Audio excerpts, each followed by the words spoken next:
আসসালামু আলাইকুম রহমতুল্লাহ। বন্ধুরা, এটি একটি এলজি ফ্রিজ 2 দরজার। দেখেন,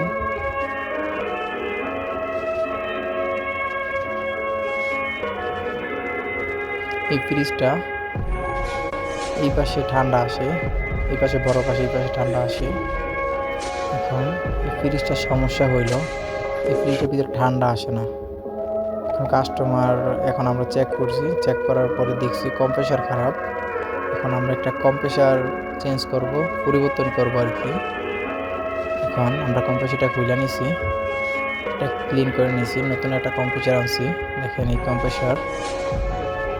এখন আমরা কম্প্রেসারটা পরিবর্তন করব, এই কম্প্রেসারটা এখানে বসাবো, বসিয়ে কাজ করব।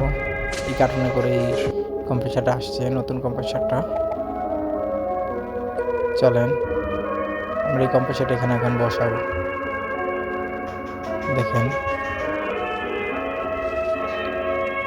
কম্প্রেসারটা আমরা এখানে বসাইলাম।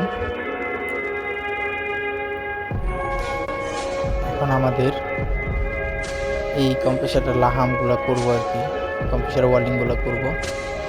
ওয়েল্ডিংগুলো করার পরে এটাতে গ্যাস চার্জ করব। এখন ওয়েল্ডিং করতেছি, ওয়েল্ডিংয়ের পর গ্যাস চার্জ করব। আমাদের সাথেই থাকেন নতুন নতুন ভিডিও পাওয়ার জন্য। আমাদেরকে সাপোর্ট করেন, আমরা যেন নতুন নতুন ভিডিও নিয়ে আসতে পারি।